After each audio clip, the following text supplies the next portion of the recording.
friends, and welcome back to my channel. If you are new here, hello, my name is Shelby, and I'm helping women become mothers by providing support and guidance through trying to conceive, pregnancy, and postpartum. Today, I really just wanted to break everything down and share with you all of my biggest, most important tips when trying to conceive, but I do want to make sure you guys remember that the average 30-year-old healthy woman only has a 20% chance of getting pregnant each cycle. I always like to do a medical disclaimer with these type videos. I am not a medical professional. I am just a friend providing you guys advice and coaching based on her own knowledge and experience. So in today's video, I'm going to be providing you 5 separate tips. And the very first tip is to prepare in advance. Now, obviously, if you're watching this and you're ready to start right now, you might not have time to prepare. But if you are watching this and you're like me and you're preparing for something you want to do in the future, give yourself about 3 months to truly prepare your body for trying to conceive. Obviously, the very first step in preparing for trying to conceive is to go off birth control. And then following that, you want to do something to help balance your hormones. Maybe take a birth control cleanse from Pre-Mama, or you can even take maca powder capsules. I actually have done both of these and they're both great options. And any product that I mention in today's video, I'll make sure to have linked below. Another thing you want to do right off the bat is start taking prenatal vitamins. Most doctors actually start recommending that you take them 3 months before you start trying to get pregnant. Now, if you're already in the trying to conceive stage and you haven't been taking prenatal vitamins, that's okay. Go ahead and start taking them now. But it is recommended that you start taking them a few months before, and that is just so that your body can start soaking in all of those nutrients and really prepare itself for being pregnant. A couple other things that you and your partner can be doing is improving your sperm and egg quality. Now, it's really difficult to even know if there is an issue. You would have to go to a doctor and have them run tests, but just preemptively, if you are preparing for trying to conceive, you might as well go ahead and start doing some things that help sperm and egg quality just in case. I've actually done videos on how to improve your sperm and egg quality, so I'll have those linked below for you and also here in the cards if you want to check that out. So number 2 on my list is products. I have a grocery list of products for you to look into if you are wanting to really enhance your chances of getting pregnant. The very first one I want to recommend, and something I've mentioned in so many videos, is the Pre-Mama Fertility Drink Mix.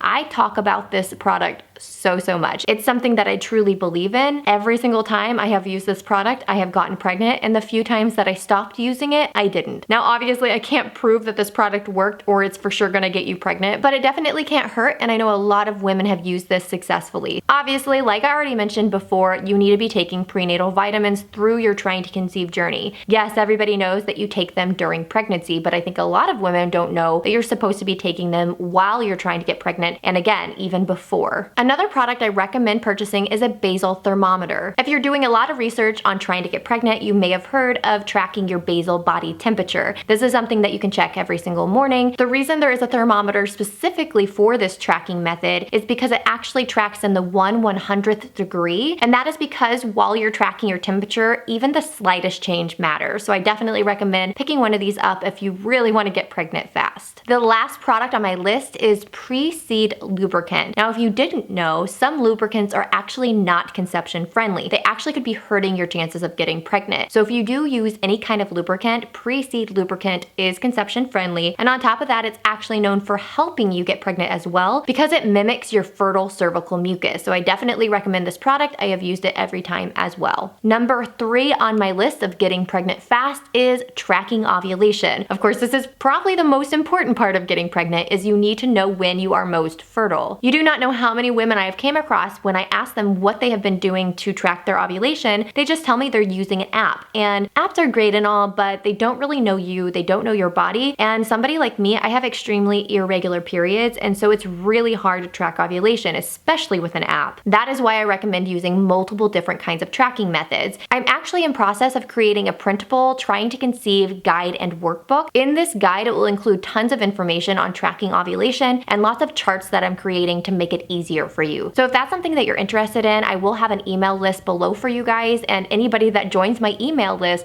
will get a discount on this workbook and guide once it's complete. So the first method is tracking with ovulation predictor kits. Some people call them ovulation test strips. These are simply monthly tests that are used to track ovulation. I've actually done an entire video on ovulation predictor kits and how to use them. So if you want to check that out, I will have it linked below for you. But with this method, you're using these little throwaway cheapy tests, just like the pregnancy ones you might be familiar with. And when you finally get a positive test, it's actually telling you you're about ready to ovulate. Another method of tracking ovulation is by paying attention to your body. You produce cervical mucus, and I hate to keep dropping my videos, but I have done another video all about your cervical mucus and how to find out when you're most fertile. At one point in your cycle, you produce this discharge that is similar to egg whites, and that is your most fertile cervical mucus. Normally, when you start seeing this egg white texture CM, it is telling you again that you're about ready to ovulate. So once you see that, it's definitely go time, and you should be having sex every day or every other day. Of course, in the video that I did, I go a lot more in detail, so definitely check that out. So another great tracking method is the basal body temperature, like we were just talking about. With this method, you actually will take your temperature first thing in the morning before you do anything, before you look at your phone, before you go pee, you take your body temperature and you track it. The reason that this is a good method in tracking ovulation is because your temperature will actually drop just a little bit right before you release an egg. All of these methods are great, but the most important thing is tracking all of this information so you can really pinpoint when you're going to ovulate, and that is why I'm creating this guide and workbook. So again, if you want to join my email list, you'll be the first to know and receive a discount. Number 4 on my list is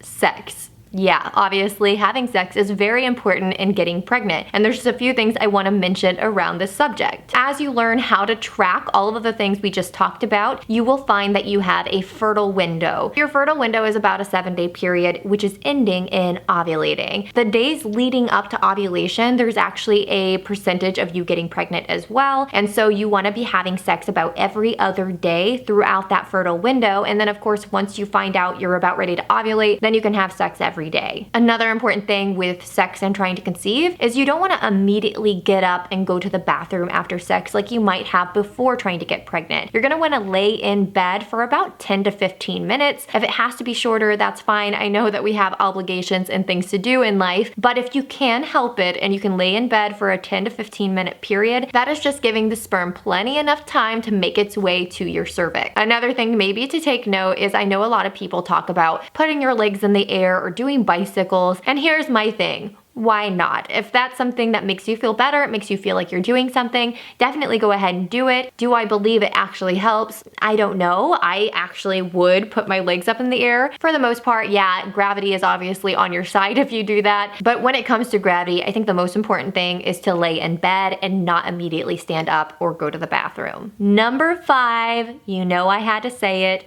be healthy. Yes, just be healthy, mind, body, spirit. You want to make sure that you're managing your stress because stress is very important with trying to conceive. That's another thing I'll be mentioning in my guide and giving you some exercises on how to manage your stress. You want to be eating healthy. Obviously, the nutrients you are giving your body are extremely important in getting pregnant. I actually found this amazing Instagram page called The Fertility Kitchen where they offer lots of recipes, so I definitely recommend checking them out. You're going to want to quit some of those very unhealthy habits like smoking. Smoking is definitely not good if you were trying to get pregnant. And lastly, take care of your body. Don't be doing strenuous exercises. You probably shouldn't be running a marathon, but it is different for everyone. I know that doctors will talk about women who already exercise regularly or ran a lot, then it's okay for them to do that during trying to conceive and pregnancy. So you might want to talk to your doctor because this is definitely a person by person basis, but in general, you should probably be doing more light exercises and not overworking yourself. I hope you guys found this video helpful. This information is what I truly think will help you get pregnant fast. And like I said, I mentioned a lot of other videos that I have done to really break this down even further. And I'll have all of those linked below for you. And I'll also include a couple here that I think that you might like. If you did like this video, make sure to give it a thumbs up. I truly appreciate it and it helps my channel out so much. And if you are new here, I would love for you to join this family here on YouTube by subscribing. And as always, I'll see you in the next video. Bye!